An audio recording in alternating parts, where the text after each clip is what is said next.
Hello, I'm Erica, and welcome to Inner Self Energy. I I want to make some videos, so I get a little bit more in depth with everybody to understand uh, what inner self energy is and how to use it. Different situations in life, because we all have life situations that we call problems, but really they're just life situations. And I want to dive into um, a more of an understanding, something that even I'm still learning to this very day. I don't know everything. I'm learning as I go. But what I'm excited about is learning as I go and then teaching you, and we learn together, you know. Um, I just, this is an intro video just to say hi, who I am. If you've read on my website, innerselfenergy.net or .org, innerselfenergy.org is also another, it all links to the same thing. Um, you've read my story. Some of you've known me for years and you know my story. Well, you don't know everything, but you know how I used to be and what you see in front of you is completely different. And it didn't even take long. It didn't take like, a lifetime. I carried around so much baggage. I'm 44 and I've carried around my past with me every single day. I've carried that baggage around and it literally took me no time to get rid of it. Like, boom. But you have to be ready. You have to want the change. You have to want to grow and, you know, want to see a happier you, feel a happier you, joy, instead of talking yourself into being happy. I used to always had to talk myself out of bed every morning. Why am I getting up today? Oh yeah, I gotta go get my coffee. And guess what? If you get up, you get not just one, but you get like two. Um, and we'll definitely be diving into all of that over the course of a very long time, as far as I'm concerned. I started this. I started my change in my life. Um, 6, 7 months ago, 8 months ago, and my if you looked at my site, you'll know that I lost my twin sister. Um, August 30th of 2018, and she got into a car accident. The guy who hit her fell asleep behind the wheel, and she died on impact. So, it was a very tough thing for me. And it was tough because even though I've had so much bad in my life that I carried around with me, and that anger that I always carried around with me, what I did have was my twin sister. And, my childhood was her childhood and, her damage and stuff like that. So we had each other in that aspect. We made plans. So I'm gonna tell you our plans real quick, and then we'll get back to the subject. But our plan was, when we were retired, as soon as we retired or whatever, we were going to get an RV and drive around the world. Well, the United States of America. I know, that sounded dumb. Anyways, but we were going to do that, and then, with our husbands or whatever. And then when we were done traveling, we were going to get a big house together. And our husbands, excuse me, oh, sorry. Our husbands were going to be on one side of the house, because by then we were definitely going to be sick of them. And then me and Kim were going to be over here. And that was our plan. That was what we were supposed to do after we've worked and, did all that. And we were going to, that was going to be our life. And we talked about it all the time. We happily talked about it. Like, oh my God, we're going to do this, we're going to do that, and we're going to, travel here, and I want to go here, and, stuff like that. We talked about it actively all the time. And then I got that phone call, and it was like, wait a minute, no, that's not, I don't understand.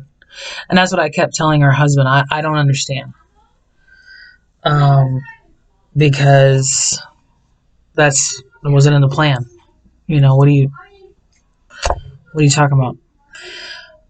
Once everything, hit me and stuff like that, I went through every process that you could possibly think of.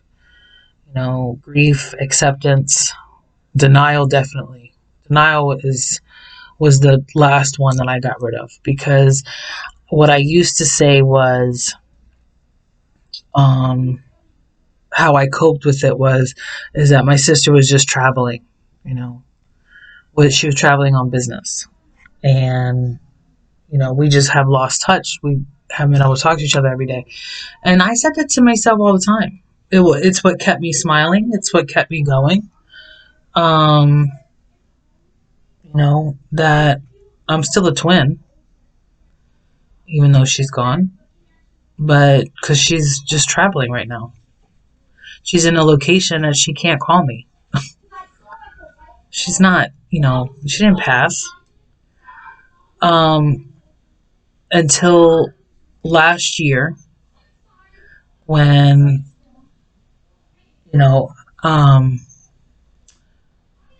I broke down again. I kept just breaking down. And my husband, Herschel, he said, because she passed. And he never said that. He would never say it. He was so good like that, He was letting me go through it, Okay, she's going to come. And finally last year, he just said, Erica, she passed. And I just looked at him, and I was like, what do you mean? He's like, you can't, the more that you keep, I'm playing with my nail, by the way. That's what I was looking at. He's like, the more that you keep denying it, and he even said, hey, if this is what you want to do, and you want to go back into denial, go for it. I love you. I support you. He's like, but there's never really going to come a time to where you're going to heal from it unless you accept it and understand that she did pass. She's no longer in pain. She gets to reinvent herself. And I was like, I wasn't even angry. I just was like, okay. And I lost it. I cried and cried and cried. But it wasn't like the other kind of cry. It was a different cry. It was like a moment to cry, so to speak. But that led to, you know, me angry at my job. Obviously, we worked at a store. We work at Walmart, by the way. But the Walmart that we worked at was just, and now that I say that, now that I know what I know, I can't really say, was it really the store, or was it just my perception? But there was just a lot of broken things in that store. A lot of things that, needed a lot of repairing. Processes weren't being done. And it just, Herschel was there for 14 years and I was there for 7. And it just got to the point to where I told Herschel I was done. I said, I am done working in this store. And I said, either you're coming with me or I'm leaving without you. Either way, I can't stay here. And, we got home as we were driving home or whatever, because I was not kidding. And we have the same shift, which he loves. I love it too. Don't get it twisted. I love it too. We work together. We work hard together. He laughs. We were laughing. We were playing. At that store, there was a lot of laughter. There was a lot of playing. And there was a lot of good for a very long time, until the good outweighed the bad for a very long time. Until it just didn't. Until the bad started outweighing the good. And once that happened, that was it. It was time to go. Herschel cried in the car on the way home and was like, I don't know what else to do. And I was like, well, I don't know what to tell you to do, but, of course I'm playing hard, but I felt horrible to see his face. I did. I felt bad. I was like, shit, but of course shoot. But of course I couldn't tell him that. I couldn't tell him I felt bad. So I just said, well, I'm filling out applications, whatever. So that night I was praying, and I was telling God, just, man, I feel bad.